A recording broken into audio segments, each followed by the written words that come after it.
Bismillahirrahmanirrahim. Assalamualaikum warahmatullahi wabarakatuh. Alhamdulillahilladzi arsala rasulahu bil huda wa dinil haqq liyudhhirahu 'alad dini kullihi wa kafa billahi shahida. Asyhadu an la ilaha illallah wahdahu la syarika lahu iqraran bihi wa tauhida. Wa asyhadu anna Muhammadan 'abduhu wa rasuluhu sallallahu alaihi wasallam tasliman mazida, amma ba'd. Jamaah rahimani wa rahimakumullah, kita bersyukur kepada Allah Jalla wa Ala dan kita bersalawat kepada junjungan kita Nabi besar Nabi Muhammad sallallahu alaihi wa alihi wasallam.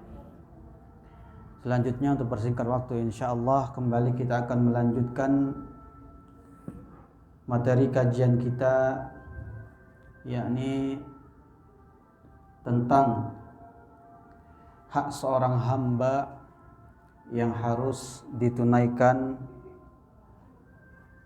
ya, atau yang harus dilakukan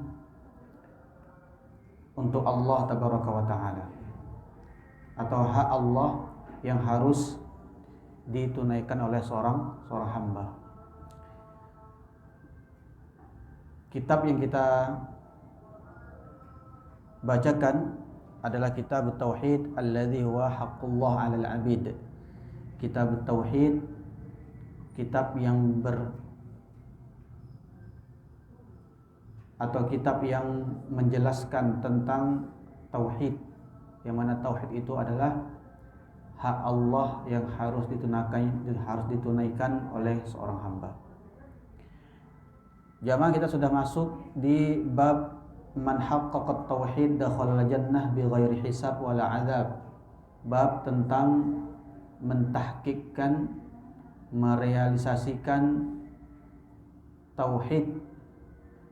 Ya. Barang siapa yang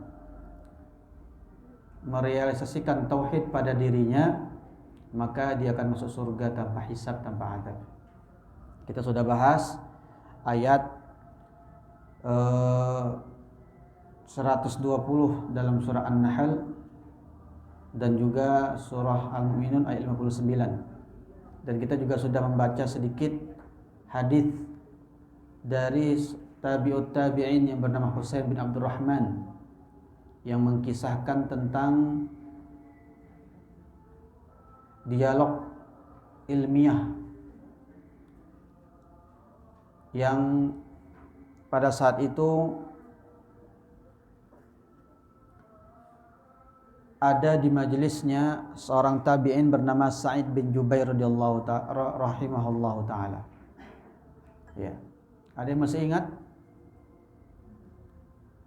kisahnya?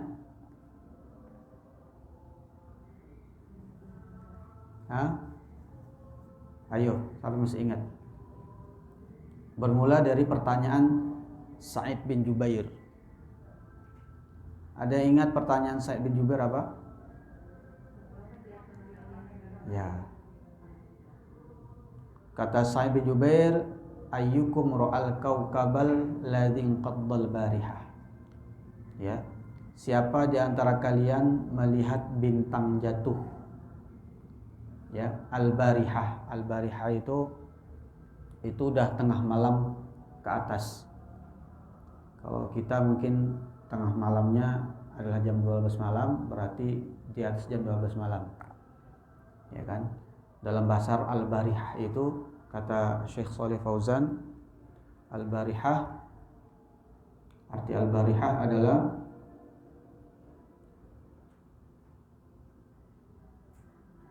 aqrabu lailatin madat, ya, yaitu hampir berakhirnya waktu malam, ya. Qabla zawal ra'aitul lailah, kalau sebelum lewat tengah malam namanya bahasa Arabnya lailah, malam. Tapi kalau wa ba'da zawal ra'aitul barihah, kalau sudah lewat tengah malam maka bahasa Arabnya barihah. Di dalam bahasa Arab itu ya waktu sebelum tengah malam sama setengah malam beda bahasanya. Ya kan? Kalau malam itu sebelum tengah malam. Ya, dari ba'da isya sampai ya tengah malam lah. Kalau istilah kita mungkin jam sebelum jam 12 malam. Gitu ya. Kalau barihah itu berarti sudah lewat tengah malam, mendekati akhir malam. Baik. Kemudian siapa yang menjawab bahwasanya dia melihat bintang tadi malam? Siapa? Yang bertanya seorang tabi'in bernama Sa'id bin Jubair. Sa'id bin Jubair adalah tabi'in yang paling alim dari semua tabi'in. Ya kan? Husain bin Abdurrahman, muridnya Sa'id bin Jubair yang meriwayatkan hadis ini ya, atau hadis yang kita baca ini. Siapa namanya? Husain bin Abdurrahman. Ya, faqultu ana, aku mengatakan aku yang melihatnya. Lalu apa kata Husain bin Abdurrahman setelah itu? Amma inni lam akun fi sholatin walakinni ludightu. Ya. Perlu diketahui bahwa aku tadi malam terjaga enggak tidur bukan karena aku bangun sholat malam, walakinni ludightu, akan tetapi yang membuat aku terbangun terjaga ya enggak tidur karena apa? Karena tersengat kalajengking. Ya, ludightu kata Syekh Shalih Al-Fauzan rahimahullahu taala ay ladaghathu aqrab, disengat oleh aqrab. Aqrab itu dalam bahasa Arab artinya kalajengking. Gitu ya. Jadi ada yang pernah tersengat kalajengking di sini? Enggak ya? Ya, yang jelas lebih sakit daripada disengat ya semut yang besar itu. Semut apa itu namanya itu? Ya, pernah enggak? Oh, saya pernah, itu sakit banget. Ya. Nah, ini bisa dibayangkan sengatan kalajengking itu bisa buat orang enggak bisa tidur. Ya, bisa buat orang nggak bisa tidur. Jadi kalau seandainya ibu ya melihat ada suaminya ya pas lagi mungkin anaknya lagi rewel ya mau gantian gitu ya, tapi suaminya bawanya ngantuk aja, caranya bagaimana?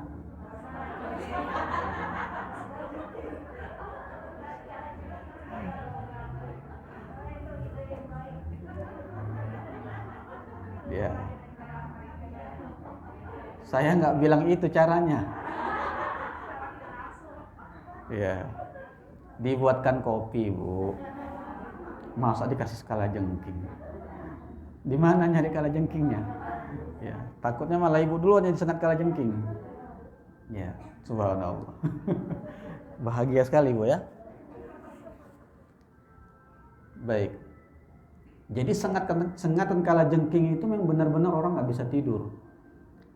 Benar-benar bisa buat orang nggak bisa tidur. Baik, dan ini menunjukkan betapa para salaf terdahulu, ya, generasi terbaik terdahulu itu mereka benar-benar menjaga hati mereka, benar-benar menjaga hati mereka, jangan sampai amalan mereka itu ya terhapus. Ya, ini penting untuk manajemen kolbu ya, memanage hati itu penting. Baik, jamaah rahimani wa rahimakumullah. Lalu berkata Sa'id bin Jubair, gurunya ini, fama sana'ata, kalau begitu apa yang kau lakukan, apa yang kau perbuat ketika engkau tersengat kalajengking? Qultu irtaqaitu, aku mengatakan irtaqaitu. Arti irtaqaitu dijelaskan oleh Syekh Shalih Fauzan adalah talabtu man yurqini. Aku minta seseorang untuk meruqyah aku. Ya. Jadi dia minta orang lain untuk meruqyah dia. Ya kan? Qala, maka gurunya Sa'id bin Jubair mengatakan, "Fama hamalaka ala dzalik?" Ya. "Fama hamalaka ala dzalik?" Kata Syekh Shalih Fauzan, artinya ma hujjatuka ala jawazi dzalik. Apa hujjah? Kalau bahasa kita, apa dalilmu? Ya. Apa dalil yang mendasari engkau minta orang lain untuk meruqyah engkau? Ya, jadi jamaah rahimani wa rahimakumullah, minta dalil, ya, minta menunjukkan dalil kepada orang lain untuk memperjelas, ya, untuk memperjelas apa alasan dia melakukan hal tersebut yang sifatnya adalah ibadah. Sekali lagi ya, sifatnya apa? Ibadah. Itu ya bukanlah perkara yang tercela. Kan ada orang sedikit dalil gitu kan ya. Iya. Sedikit dalil. Nah, ini kan seperti kayak suatu yang aneh. Ketika ada orang minta menunjukkan dalil, ya kayak suatu yang aneh seperti itu. Ya. Padahal meminta dalil, ya, untuk kejelasan dari sumber ibadah yang dilakukan itu sudah dicontohkan oleh orang-orang terdahulu, dan itu merupakan kebiasaan orang-orang terbaik terdahulu dari kalangan sahabat, tabi'in dan tabi'ut tabi'in.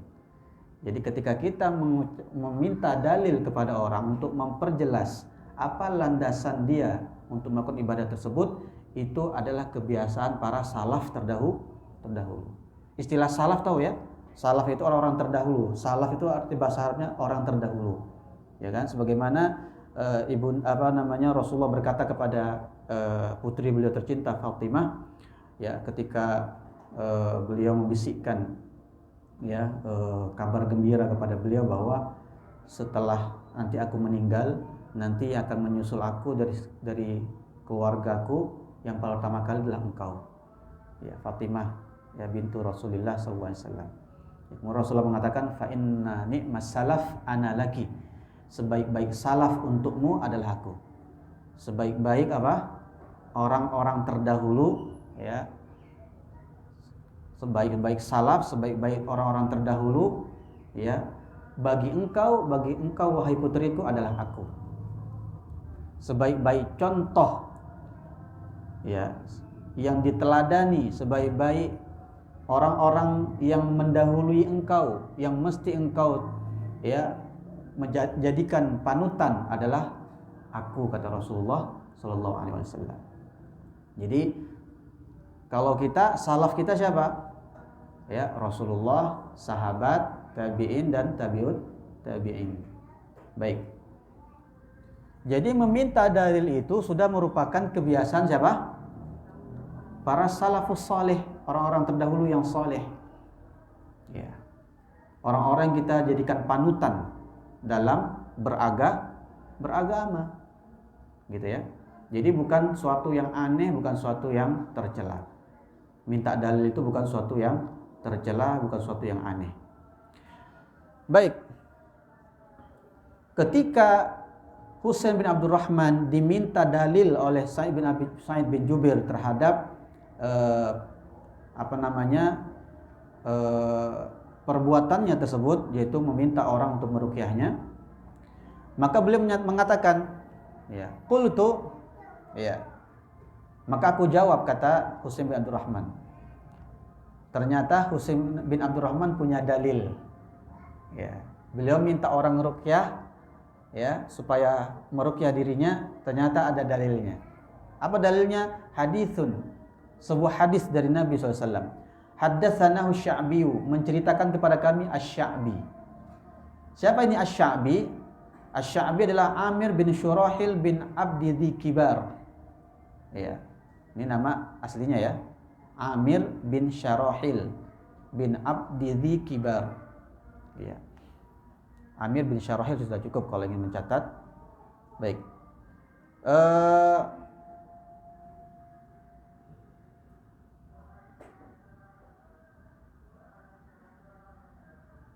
Abu Amr, ya.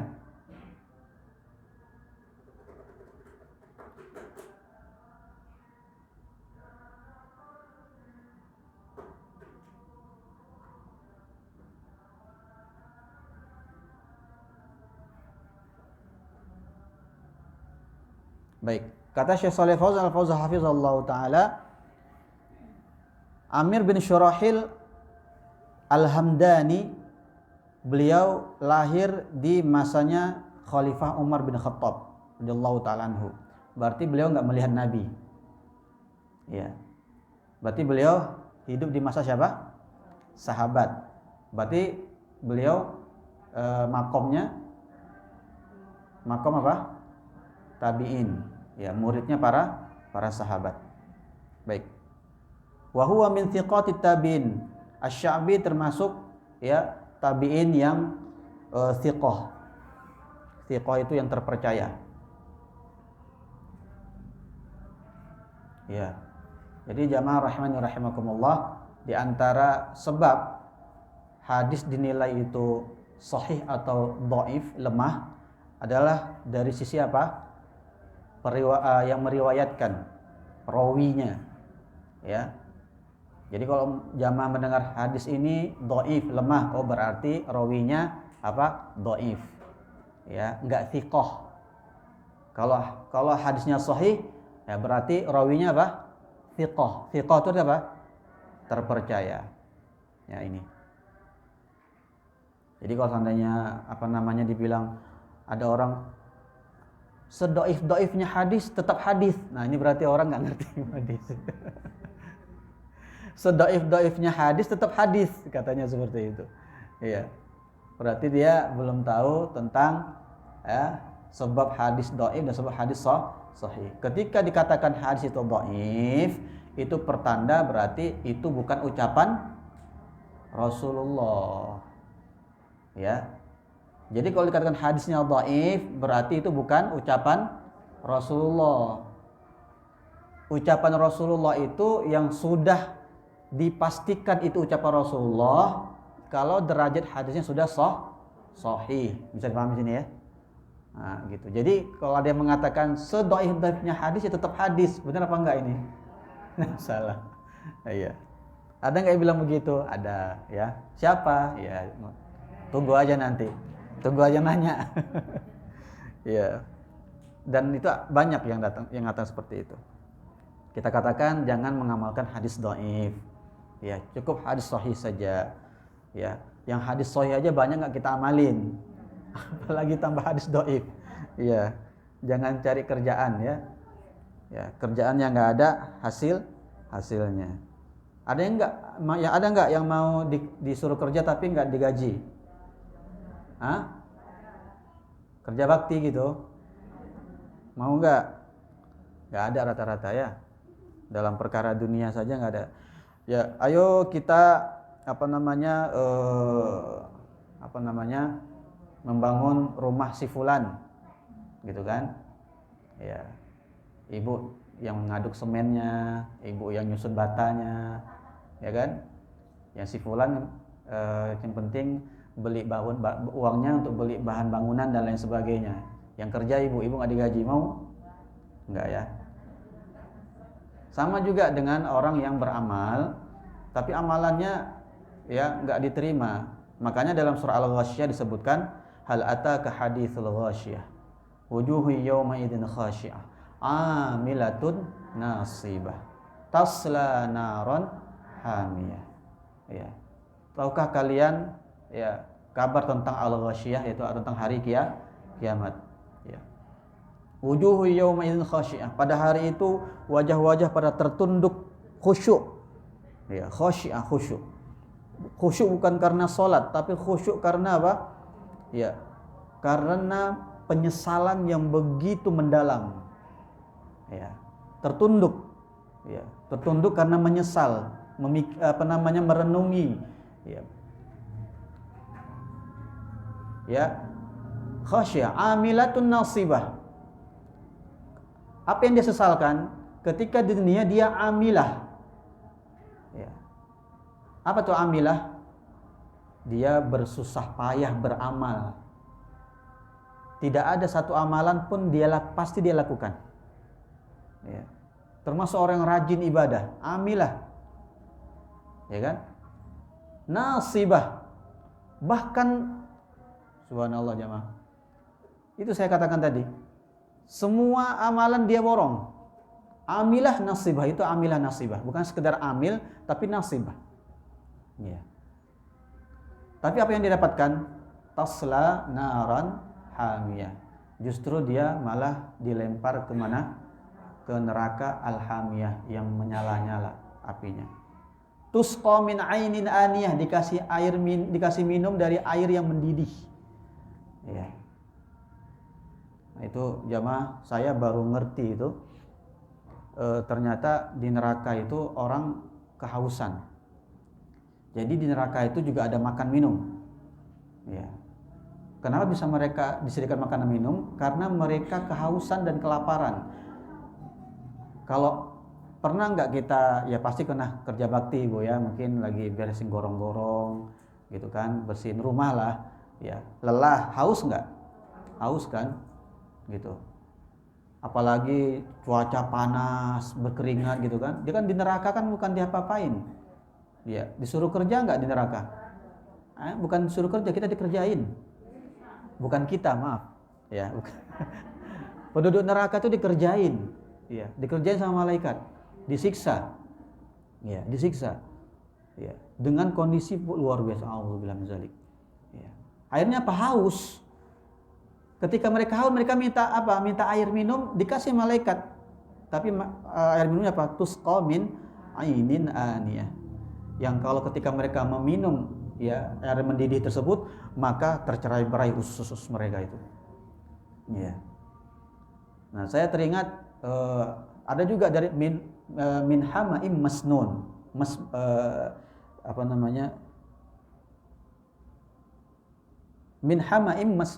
min hamaim masnun, ya, yaitu air mendidih dan juga yang beracun, ya.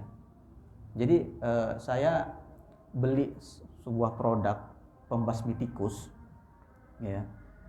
Itu alhamdulillah di rumah itu gak ada lagi tikus sama sekali, ya. Saya tanya sama penjual produknya, itu tikus kemana semua, ya. Kata dia, tikus ketika minum racun tersebut, maka dia akan dehidrasi dan dia akan mencari sumber air, ya. Sumber air di mana? Di got, kan gitu kan, atau tempat-tempat yang ada airnya, ya. Kalau di rumah kita tentunya nggak ada air kecuali apa? Saluran air yang mengarah kemana? Ke got, berarti kan di luar rumah gitu kan, seperti itu. Maka apa? Ya, ketika tikus tersebut minum air, maka racun tersebut semakin bereaksi, itu yang membuat dia itunya pecah semuanya. Nah, itu. Jadi semua pembuluh darahnya pecah semuanya ketika dia minum air.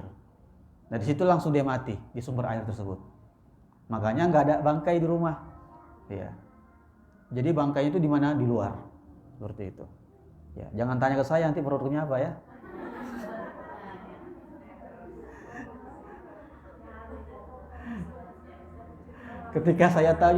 Ketika saya tahu ternyata ya luar biasa ampuh, wah ini kayaknya solusi nih.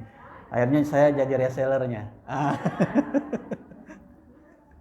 Iya, kalau mau nanti di luar ya Bu ya. Maaf saya nggak promosi sih, tadi cuma cerita aja. Karena berkaitan dengan amilatun nasibah. Tusqa min ainin aniyah. Ya. Tusqa min ainin aniyah, dikasih minum dari air yang mendidih, yang membuat seluruh usus-ususnya itu apa? Ya, terurat. Nauzubillah. Baik, jadi kalau bisa beramal itu yang sahih-sahih aja. Ya, amalan yang kita habiskan waktu di situ, amalan yang kita berkorban harta di situ, amalan yang kita berlelah-lelah di situ. Pastikan amal yang kita korbankan itu semuanya diterima dan berpahala. Gitu. Dari mana kita tahu diterima dan berpahalanya? Ya, ketika memang sumbernya jelas dari Allah dan Rasulnya. Jamaah rahimani wa rahimakumullah. Ya. Apalagi umur sudah tinggal menunggu dijemput malaikat maut. Ya. Baik. Jadi jangan sia-siakan waktu untuk melakukan amal-amalan yang sia-sia pula. Baik. Qala wa ma haddatsakum. Berkata Sa'id bin Jubair. Jadi Sa'id bin Jubair sama Asy-Sya'bi satu ini ya. Satu makom ya. Iya. Jadi Husain bin Abdurrahman itu punya guru ya Sa'id bin Jubair yang yang pada saat itu berada dalam majelisnya, dan Asy-Sya'bi juga gurunya siapa? Husain bin Abdurrahman. Ya, ini menunjukkan bahwasanya jamaah kita itu kalau berguru jangan hanya satu orang. Karena enggak semua ilmu itu ada satu guru. Ya. Imam Bukhari itu gurunya berapa? Puluhan ribu. Ya. Ya kan? Kalau kita cukup satu saja ustadznya. Ya. Saya tuh sangat ngefans sama Ustadz fulan. Oh, Masya Allah, gurunya ada 5. Ya, sekarang tinggal satu aja guru saya Ustadz. Kenapa? Iya, karena yang lainnya pada poligami semuanya. Jadi gara-gara poligami, ya salam. Dan ini terjadi, Bu. Hati-hati ya. Memang sih ketika ditanya, saya sih nggak menolak poligami ya.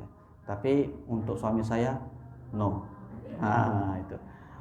Kalau ustadznya poligami, udah berarti saya nggak idola lagi sama ustadz itu. Nah, ini hati-hati, Bu. Secara lisan ibu enggak, tetapi secara sikap ibu menolak syariat. Hati-hati. Ya kan?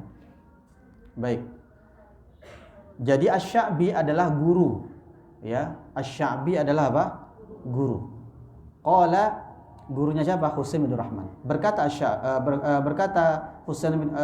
Sa'id bin Jubair, "Wa ma haddatsakum?" Apa ya yang diceritakan oleh Asy-Sya'bi kepada engkau wahai Husain bin Abdurrahman? Qultu, berkata Husain bin Rahman, "Haddatsana an Buraidah." Ya. Asy-Sya'bi ya meriwayatkan hadisnya dari siapa? Buraidah ibnul Husayb. Siapakah Buraidah ibnul Husayb? Buraidah ibnul Husayb bin Abdullah ibn al-Haris al-Aslami. Ya, min akabiri sahabah. Ya, jadi Buraidah ini seorang sahabat, bahkan sahabatnya sahabat senior, akabir sahabah. Baik. Jadi jalur riwayatnya jelas ya, dari Husain bin Abdurrahman, terus dari siapa? Asy-Sya'bi. Asy-Sya'bi siapa? Tabi'in. Husain bin Abdurrahman tabi'un tabi'in, mendengar hadis ini dari siapa? Dari Asy-Sya'bi. Asy-Sya'bi ini adalah tabi'in ya, makomnya makom tabi'in. Asy-Sya'bi mendengar dari siapa? Buraidah ibnul Husayb. Buraidah ibnul Husayb. Buraidah ibnul Husayb ini siapa? Sahabat Nabi. Nah, inilah Bu namanya ngaji. Ya, sumbernya jelas. Ya kan? Ilmu itu adalah ilmu yang jelas, ilmu yang pasti. Ngaji itu seperti itu. Ya. Sumbernya jelas. Kita aja sebutkan dari tabi'in bernama Husain bin Abdurrahman. Husain bin Abdurrahman mendengar hadisnya dari siapa? Asy-Sya'bi. Seorang tabi'in Asy-Sya'bi ini mendengar dari seorang sahabat Nabi bernama siapa? Buraidah ibnul Husayb. Annahu qala, beliau mengatakan, la ruqyata illa min ainin au humatin. Apa artinya la ruqyah? Tidak boleh ya minta ruqyah. Ya. Enggak boleh, hukum asalnya Bu, ya, enggak boleh kita minta ruqyah. Ya, minta orang lain meruqyah kita illa min ainin au humah, kecuali karena disebabkan penyakit apa? Ain. Ya, dan penyakit apa? Humah. Humah itu apa? Demam. Mau demam karena tersengat kalajengking kayak tadi yang dirasakan oleh Husain bin Rahman, atau demam karena sebab yang lain. Jadi anak kita Bu termasuk juga kalau hanya demam diruqyah. Ya. Bacanya apa Ustaz? Semua Al-Qur'an itu ruqyah. Ya, semua Al-Qur'an itu ruqyah. Allah berfirman, "Wa nunazzilu minal Qur'ani ma huwa syifaa ya wa rahmatun lil mu'minin." Dan tidaklah kami turunkan Al-Qur'an itu semuanya melainkan sebagai apa? Syifa, sebagai penyembuh, sebagai obat, sebagai penawar. Dan juga apa? Rahmatan lil mu'minin. Rahmat bagi orang-orang beriman. Ya.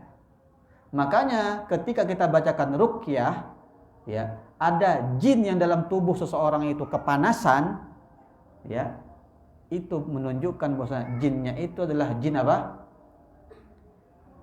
Jin kafir. Karena syifa, Quran itu syifa penyembuh dan juga rahmat lil mu'minin.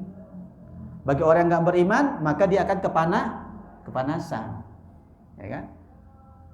Makanya ibu kalau lagi baca Quran di rumah, terus suami kipas-kipas, kok panas ya?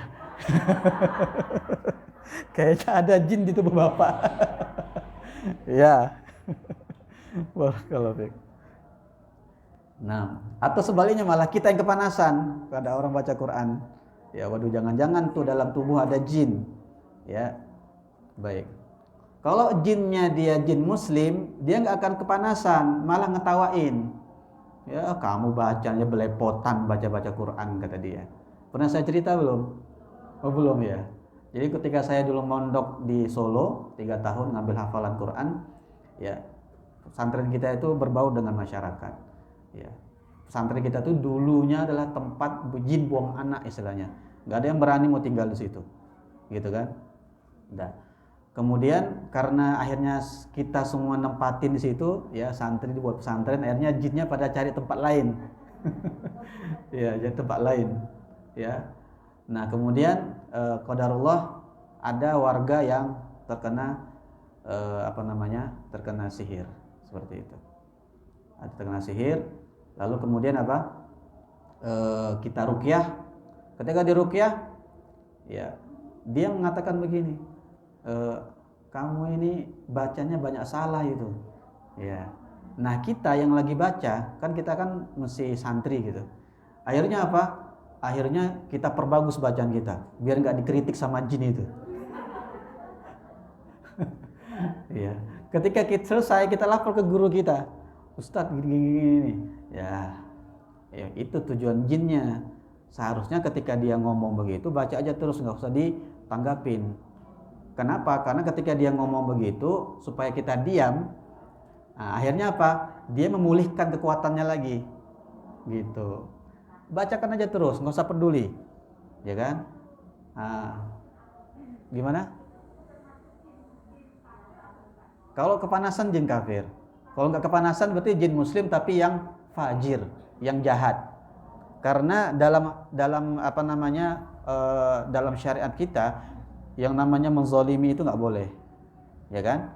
Nggak boleh. Seorang mau, ya jangankan jin menzalimi manusia nggak boleh menzalimi, kan begitu. Kalau ada yang manusia menzalimi manusia lain, hukumnya apa? Berdosa kan? Dosa. Demikian pula dengan jin. Nggak boleh dia masuk ke dalam tubuh orang lain, apalagi itu perintah dari seorang dukun kafir, gitu. Iya, gitu ya. Nah, maka dia statusnya adalah berdosa jin tersebut. Ya, dia berdosa. Baik. Nah, kembali pada cerita tadi. Jadi kata guru kita, jangan biarkan dia ngajak ngobrol. Ya, bacakan aja terus sehingga nanti dia pun nanti dengan izin Allah akan keluar. Ya, dengan akan keluar sendiri. Demikian. Nah, poin penting di sini adalah perlu diperhatikan adalah, ya, pada saat itu juga keikhlasan kalian ketika meruqyah diuji. Ya. Jadi kita baca Quran tujuannya apa? Supaya tidak dikritik sama si jin. Paham ya? Nah, tadi ketika kita baca Quran, Masya Allah, ya kan, bacanya biasa aja, ikhlas karena Allah, kita berharap kepada Allah Subhanahu wa taala. Ya, Allah mengatakan bahwasanya Quran ini sebagai penyembuh bagi orang-orang yang beriman, dan kita yakin, Ya, Allah itu nggak akan mengingkari janji. Ikhlas kan? Nah, kemudian ketika jin mengatakan bacaan kamu itu banyak salahnya, kata dia. Tujuannya apa? Agar memalingkan keikhlasan kita. Awal mulanya itu ampuh bacaan kita awal mulanya, tapi karena kemudian sudah berubah niat kita, yang awal mulanya ikhlas agar Allah menyembuhkan dengan bacaan ini tadi, orang yang pasien tadi, akhirnya apa? Berubah niat kan? Supaya apa? Bacaan Quran saya tidak dikritik lagi sama si jin. Jadi nggak ada manfaat bacaan Qurannya. Iya. Luar biasa trik mereka kan? Mereka punya banyak sekali pengalaman, Ibu. Ibu belum lahir, ya, dia sudah punya anak ribuan. Iya. Umurnya ribuan, sekali beranak kayak hewan. Bukan satu, kita kan satu paling berkembar 2 gitu kan. Ada yang kembar 5 itu mungkin 1 miliar dari 1 orang mungkin gitu kan. Kalau jin sekali lahir kayak hewan. Iya, banyak sekali lahir. Gitu kan? Umurnya panjang-panjang. Iya. Jadi umurnya hampir ribuan tahun. Jadi pengalaman dia lebih pengalaman daripada kita. Nah, ya kan? Makanya kita diperintahkan oleh Allah Subhanahu wa taala untuk minta perlindungan kepada Allah dari syaitan. Karena nggak sanggup, sekali lagi kita nggak akan sanggup melawan dia kalau bukan karena pertolongan dari Allah. Ya. Mau sehebat apapun ibadah kita, sebanyak apapun ibadah kita, dia mesti punya cara untuk bisa menjerumuskan kita. Kalau bukan karena pertolongan dari Allah, maka apa? Kita nggak akan selamat. Makanya ketika kita sholat, ya, dimulai hendaknya apa? Baca a'udzubillahi minasyaitonirrajim. Agar ketika sholat nggak banyak bisikan-bisikannya, ya kan? Ini ketika di luar sholat nggak ada yang diingat. Ketika sholat teringat semuanya. Betul nggak? Itu menunjukkan setan itu ada, Ibu. Nah, itu buktinya. Walaupun nggak terlihat. Teringat semua kan, Bu? Iya. Kayaknya tadi ketika pas mau nyuci sebelum sholat ada duit di kantong si ayah kayaknya itu. Tadi ada 5 baju, iya kan? Kayaknya dari 5 baju itu ada tuh yang apa namanya, yang tertinggal duitnya. Kalau sudah tertinggal sudah jadi harta istri itu biasanya. Iya. Pengalaman Ustaz? Iya, sama. Iya. Berarti itu sudah suami sedekahkan aja ya, pengantin baru.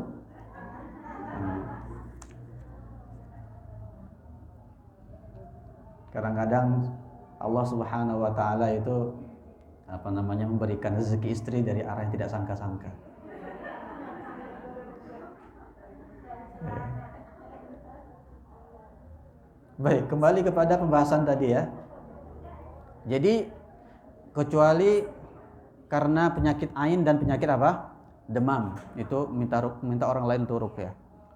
Qala, berkata Sa'id bin Jubair ketika mendengar Husain bin Abdurrahman membawakan dalil. Apa kata beliau? Qad ahsana man intaha ila ma sami'a. Ya. Artinya alangkah bagusnya seseorang ya beramal berdasarkan dalil. Jadi perbuatannya Husain bin Abdurrahman meminta orang lain untuk meruqyah dia dibenarkan oleh siapa? Oleh gurunya Sa'id bin Jubair. Ya, kenapa dibenarkan? Karena beliau beramal berlandaskan dalil. Itu dia. Baik. Anin Nabi sallallahu walakin haddatsana Ibnu Abbas. Nah, tetapi kata Sa'id bin Jubair gurunya Husain tadi, ada sebuah hadis ya yang diriwayatkan oleh sahabat yang mulia Ibnu Abbas radhiyallahu taala anhuma. Ibnu Abbas siapa ini? Ya,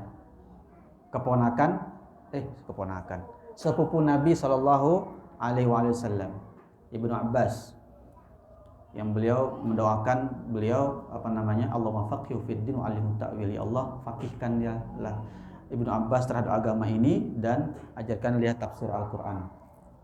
Ya, Ibnu Abbas menceritakan hadis dari Nabi Shallallahu Alaihi Wasallam.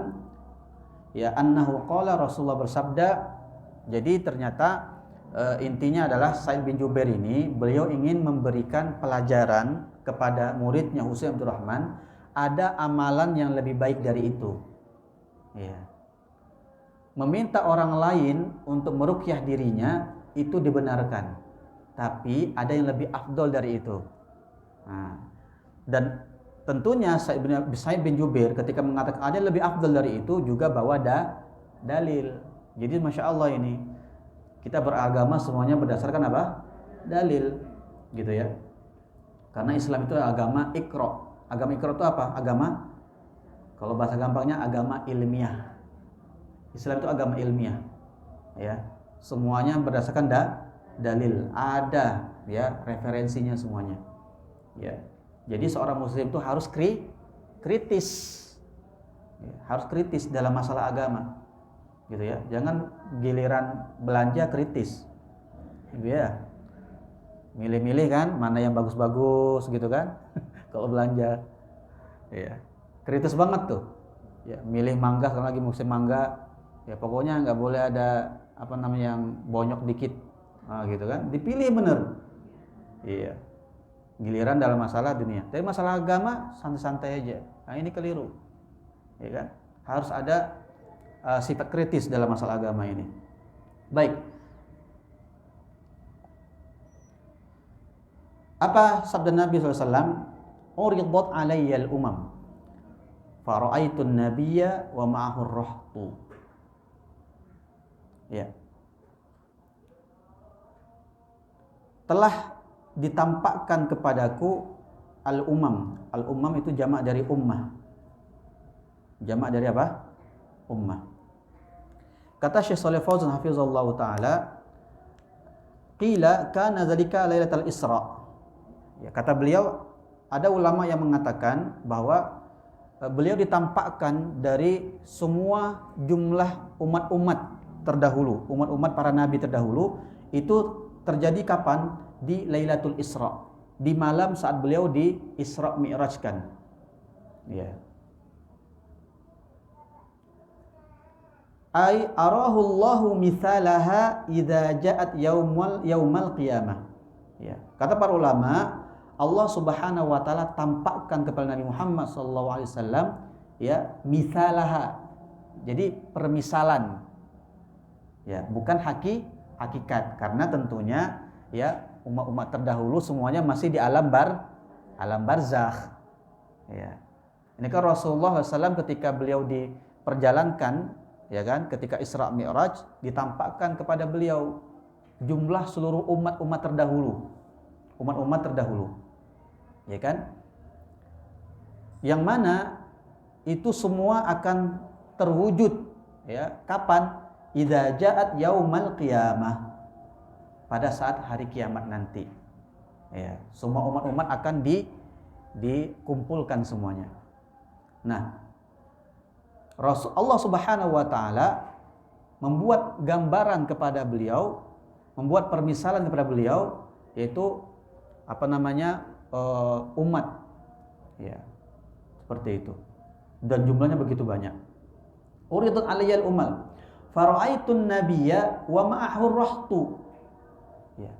Aku lihat ada seorang nabi dan pengikutnya itu jumlahnya ar-rahtu. Ya, ar-rahtu apa? Kata Syekh Shalih Fauzan, al-jamaah dunal asyrah. Ya. Orang yang jumlahnya di bawah 10. Ya.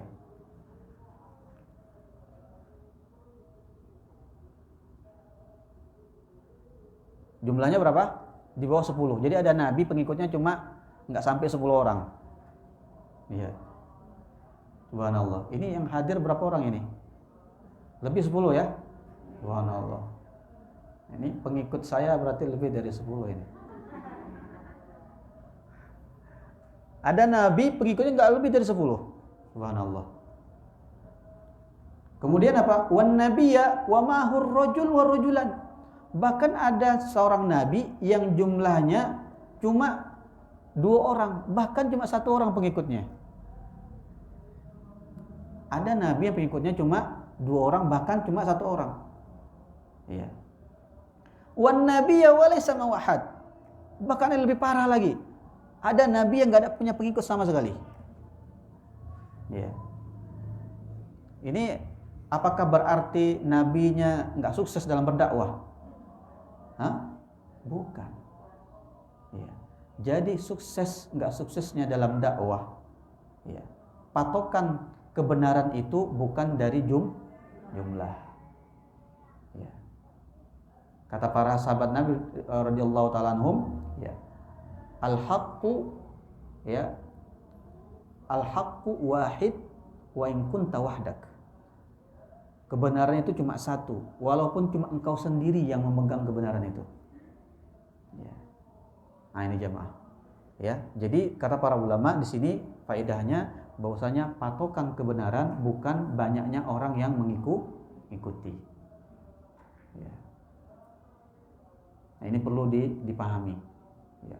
Oh di sana masya Allah pengajiannya, kalau ada buat pengajian, waduh itu jalan-jalan itu sudah ketutup semuanya, ya nggak bisa lewat kita pun. Wah berarti ini pengajiannya pengajian benar ini. Betulkah begitu? Hah? Belum tentu. Jangan bilang nggak benar itu. Iya. Belum tentu, gitu. Sampai kita tahu apa yang disampaikan dalam pengajian itu, gitu ya. Ketika disampaikan adalah qala Allah, qala Rasulullah, ya. Kemudian firman Allah dan sabda Rasulullah, yaitu dipahami dengan pemahaman siapa? Para sahabat. Ya sudah, ya, aman udah insyaallah. Ya kan? Sudah belajar kemarin kan? Kenapa harus dipahami pemahaman para sahabat? Iya. Karena mereka sudah dijamin surga, seperti itu. Kalau menurut saya ayat ini maksudnya begini, ya. Tapi sahabat pula mengatakan, sahabat Nabi, para tabiin, tabi mengatakan begini, ya. Ya itu kan kata mereka. Kalau saya, bagi saya begini, ya. Dan Anda jangan meragukan saya sudah profesor loh. Gimana ini? Hah? Gimana? Dia profesor loh. Ya. Jadi gimana? Mana yang benar itu? Hah? Kalau Allah, jangan ragu-ragu Bu udah yang ente salah. Nah, yang benar adalah kalau Allah, kalau Rasulullah, pemahaman para sahabat Nabi ridwanullah taala alaihim ajmain. Gitu. Nah, ini soalnya banyak yang begini ya Bu ya, ada profesor tapi menyelisihi para ulama-ulama yang sudah jelas seperti itu. Nah, oh itu kan mereka kan masa-masa lalu, sekarang masa modern. Wah mulai itu. Kita hidup di masa modern, iya kan? Wah, apakah Islam itu hanya untuk masa lalu saja, masa modern nggak berlaku?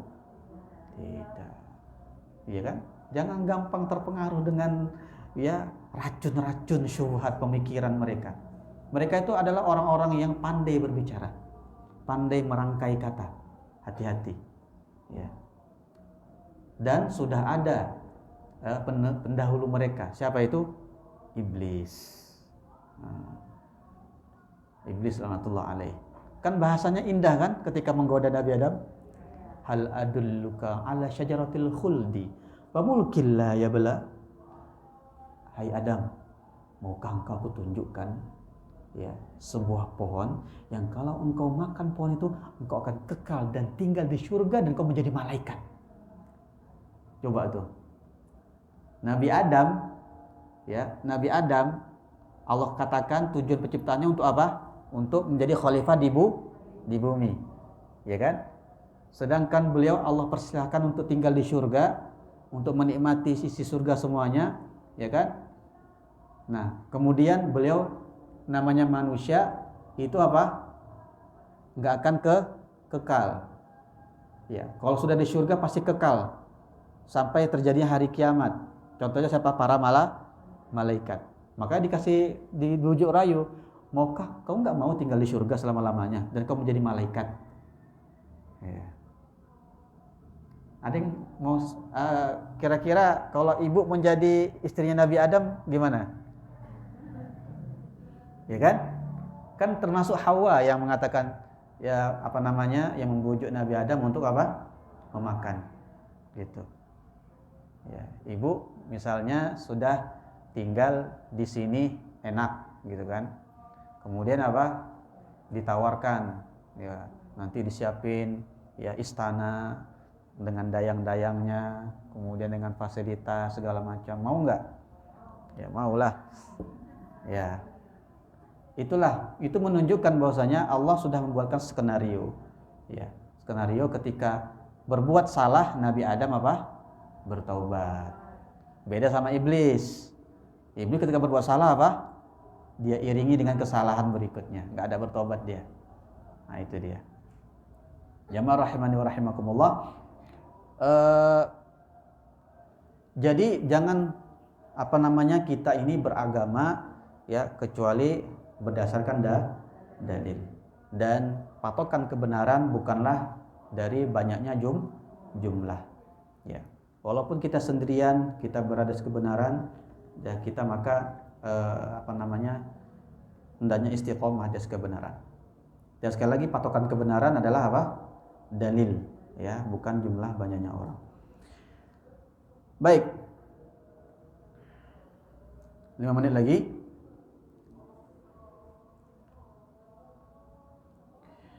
Idrufi ali sawadun azimun. Tiba-tiba ya.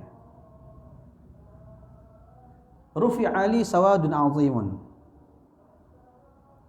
Ditampakkan kepadaku sawadun azimun. Apa itu sawadun azimun? Sawadun azimun adalah ashkhasun katsirah. Ashkhasun katsirah. Yaitu sekelompok orang yang jumlahnya banyak. Ya. Fazanantu annahu ummati. Dan aku mengira ya, mereka yang ditampakkan kepadaku yang jumlahnya begitu besar itu, yang jumlahnya begitu banyak itu, aku kira itulah umatku. Faqila li, maka dikatakan kepadaku, hadza Musa wa qaumuhu. Ini bukan umatmu, ini adalah kaumnya Musa, ya. Ini adalah Nabi Musa, ini adalah umatnya siapa? Nabi Musa alaihissalam.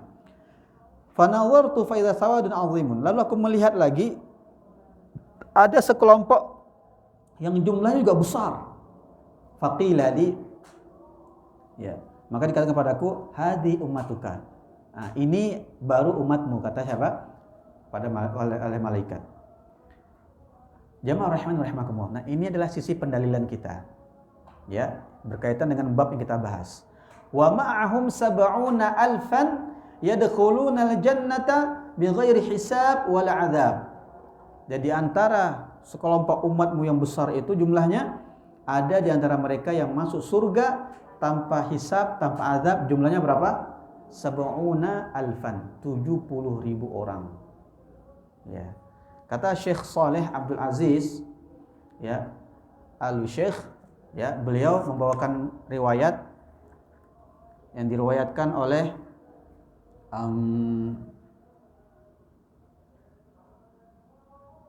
Imam Ahmad dalam musnadnya, dan hadisnya adalah hadis sahih. Ya, hadisnya adalah hadis sahih dalam Sahihul Jami'. Baik.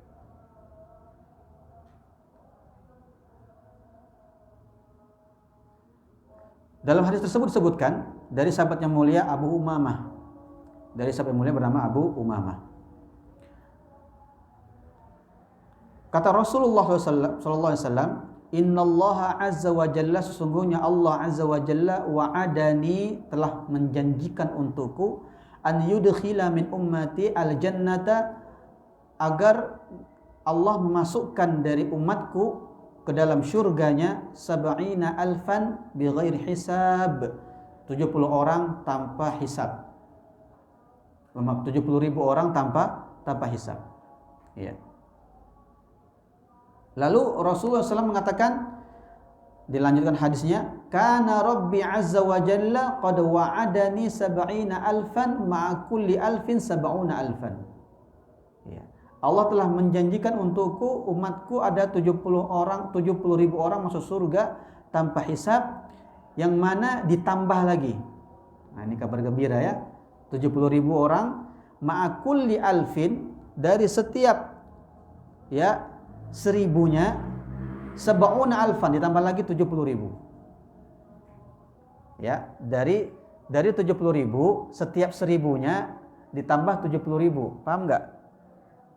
Jadi 70.000 dikali berapa? Dikali 70 lah. Ya kan? 70.000 kali karena setiap min kulli alfin sab'un alfan. Setiap 1.000 dari 50.000 tadi, setiap 1.000 dari 70.000 tadi, ya kan? Dikasih lagi sama Allah tambahan 70.000. Jadi kalau kita kali-kali total semua berapa? 70.000 dikali 70. Ya kan? Betul kan? Iya. Ini orang IPA apa orang IPS ini? Iya. 70.000 dikali 70. 4.900.000 ditambah 70.000 yang tadi awal. Gitu ya. Ditambah 70.000. Iya. 4.970.000 orang. Ya. Jamaah. Ada 70 sudah? Ya Ustadz, kayaknya sahabat tabiin udah habis tuh. Sabar ibu-ibu, nggak berhenti sampai situ Rasulullah. Wazadani thalatha hasayat. Dan Allah Subhanahu wa taala menambahkan ya dengan 3 hasayat. Ya, hasayat ini dalam penjelasan para ulama yaitu 3 genggaman tangannya Allah Subhanahu wa taala. Ya, ditambah lagi. Ya. Salatha hasayat. Ya. 3 genggaman tangan Allah Subhanahu wa taala. Jangan dipikirkan gimana tangan Allah, besarnya gimana, enggak usah pikirkan. Ya, tapi intinya jumlahnya banyak dan kita berharap berdoa ya Allah semoga yang hadir di sini termasuk orang yang masuk surga tanpa hisab tanpa azab, amin ya rabbal alamin. Ya. Kepingin enggak, Bu? Hah? Iya, jangan ada hisab-hisab lah kalau bisa ya. Iya.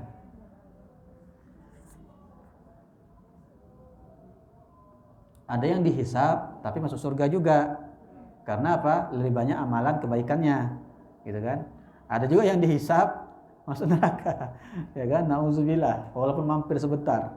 Kita kepinginnya enggak usah pakai hisab. Langsung aja. Ya. Ala tul. Baik, itu kabar gembiranya Ibu semua yang dirahmati Allah Subhanahu wa taala. Ya. Saya kira sampai sini dulu. Hadisnya sangat panjang ya, dan setiap kalimat-kalimat hadisnya ada faedah yang bisa kita petik dan kita bisa ambil pelajaran dan bisa kita ambil dan bisa kita amalkan di kehidupan kita sehari-hari. Dan insyaallah akan kita lanjutkan pada pertemuan berikutnya bismillah taala. Nah, silakan jika ada yang ingin ditanyakan, ada waktu 10 menit perihal materi atau di luar materi. Semoga Allah mudahkan saya untuk menjawab.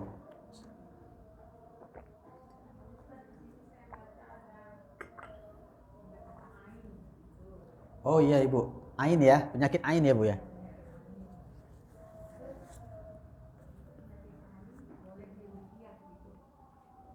Iya. Iya.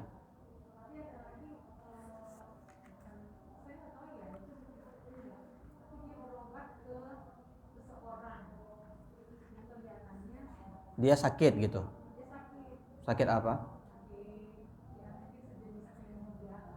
Iya. Ciri-cirinya sebenarnya kalau ain itu ada Ibu. Dia kalau kita ini penjelasan para ulama ya. Ciri-ciri ain itu diantaranya pusingnya suka berpindah-pindah. Iya, suka pindah-pindah. Terus kemudian bawaannya lemes saja, gitu ya. Padahal sudah makan vitamin, bakso 5 mangkok sudah, masih lemes saja bawaannya. Kekenyangan. Iya, terus Bu, gimana Bu? Dukun. Terus? Iya. Kok tahu itu dukun? Zaman dulu. Soalnya gini Bu, dukun banyak ini ya penafsiran orang. Ada yang dukun patah, dukun beranak, ya kan? Ada juga dukun tulang gitu. Ya.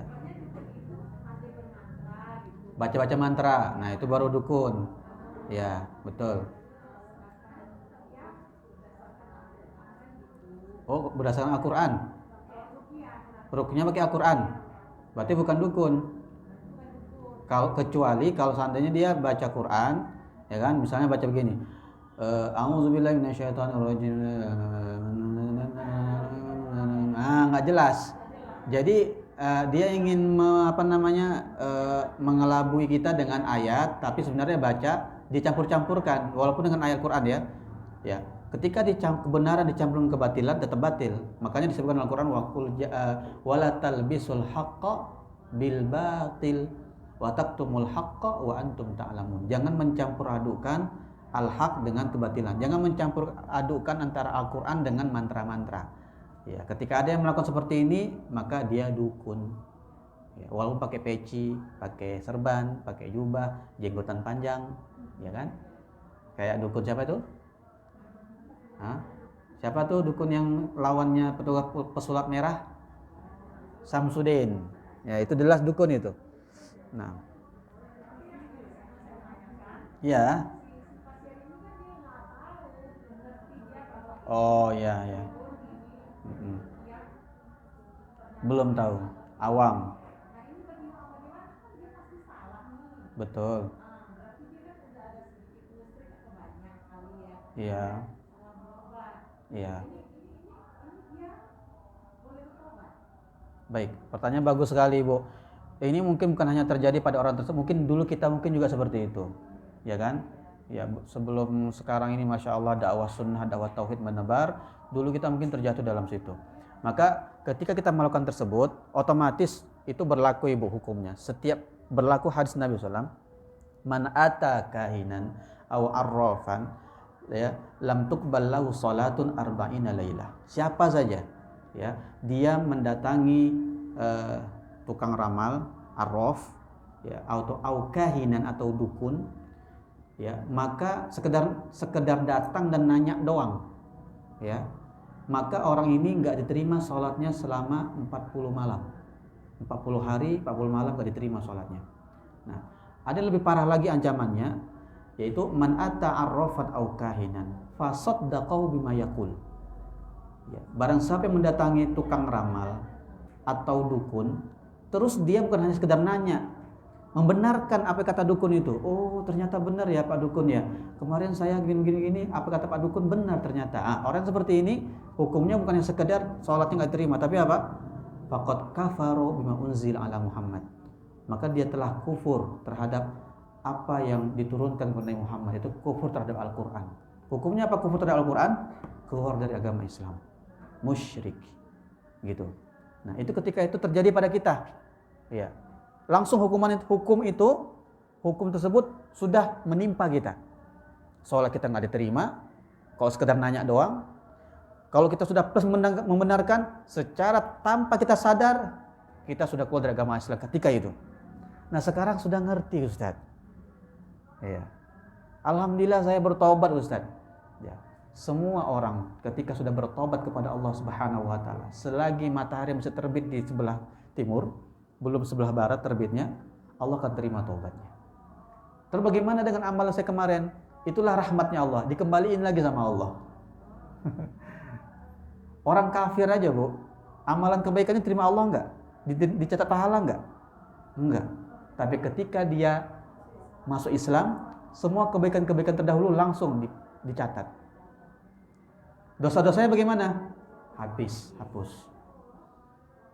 Itu orang kafir loh. Ya, apalagi kita yang awal mulanya muslim, ya kan? Terjatuh dalam kesalahan walaupun sifatnya mengeluarkan dari agama Islam.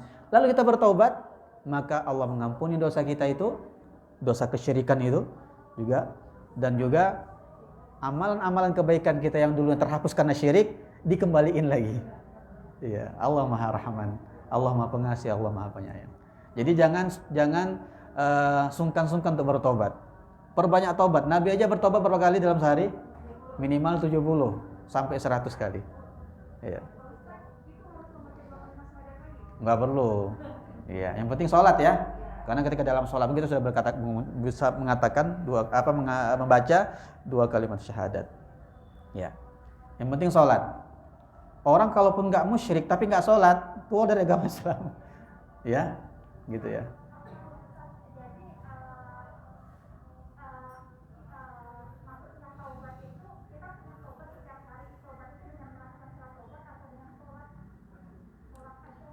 Jadi disebutkan ada illal ladzina tabu wa aslahu. Ya. Semua dosa itu berlaku, sanksi hukum ya, itu berlaku kecuali illal ladzina tabu wa aslahu. Mereka bertaubat dan mereka memperbaiki diri mereka. Jadi bukan hanya sekedar taubat selesai, tapi harus ada apa? Ada islah, ada perubahan. Seperti itu. Nah, makanya ada 2 tuh, tabu wa aslahu.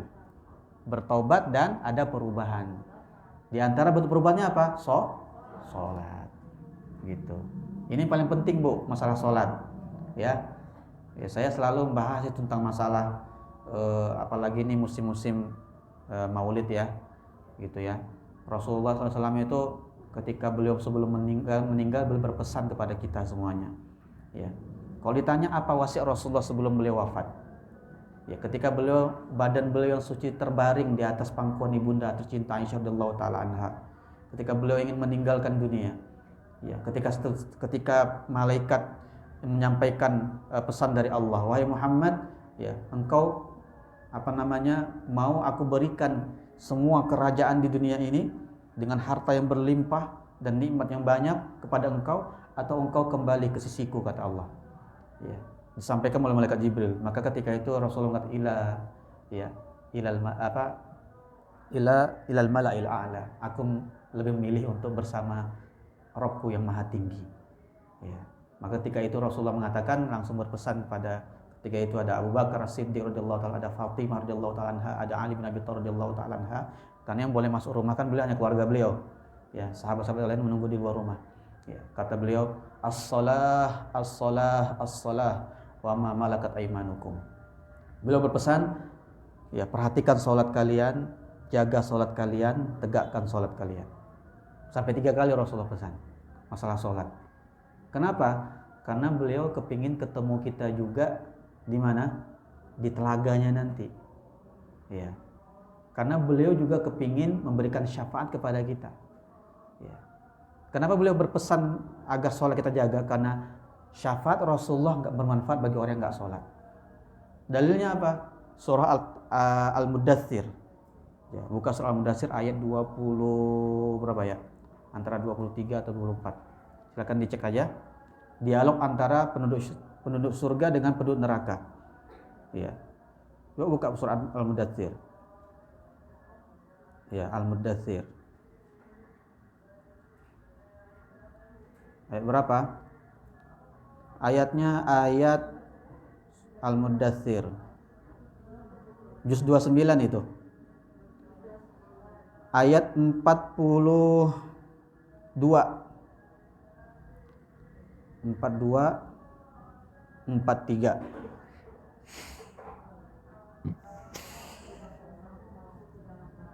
Ya, ma salakakum fi saqar. Apa yang menyebabkan kalian masuk neraka Sakor? Ya. Qalu lam nakum minal musallin. Penduduk neraka Sakor mengatakan, kami dulu enggak salat. Walam nakun nutimul miskin. Kami tidak memberi makan bagi orang-orang miskin. Maksudnya adalah zakat.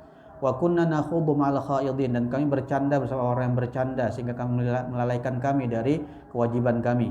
Wa kunna nukadzibu biyaumiddin, dan kami mendustakan hari pembalasan. Hatta atana al-yaqin, sampai datang kepada kami al-yaqin, itu al-maut, kematian. Ya. Apa kata Allah di ayat berikutnya? Fama tanfa'uhum syafa'atus syafi'in. Enggak ada manfaat bagi mereka, ya, syafaatnya orang yang memberikan syafaat. Ya. Mau semua orang mengasih syafaat sama dia tapi dia enggak sholat, enggak ada manfaat. Ya. Maka kalau ingin ketemu Rasulullah nanti di telaga beliau, pastikan diri kita dan keluarga kita sholat. Kalau kepingin masuk surga bersama keluarga kita, pastikan anak, ya, dan cucu kita, keturunan kita sholat. Kalau kepingin ketemu mereka, walaupun mereka berbuat dosa, ya, maka semoga dengan syafaat ya para nabi, syafaatnya kita bahkan orang tua itu bisa apa? Menyelamatkan dia. Selagi dia masih sholat. Walaupun dia melakukan kesalahan maksiat, namanya manusia. Ya kan? Ya, sholat itu tiada tara. Tiada bandingannya. Pastikan itu pada diri kita, ya sholat 5 waktu dan juga pada anak-anak kita jemaah. Gitu ya. Baik, barakallahu fiikum. Tadi pertanyaannya sudah terjawab ya. Jadi harus sholat, ya, berbuat syirik, bertaubat, kemudian tutupi dengan kesalahan-kesalahan dulu dengan melaksanakan sholat, ya. Itu yang paling terpenting. Nah, khatim bi kafaratul majlis. Subhanakallahumma wa bihamdik asyhadu an la ilaha illa anta astaghfiruka wa atubu ilaik. Wassalamualaikum warahmatullahi wabarakatuh.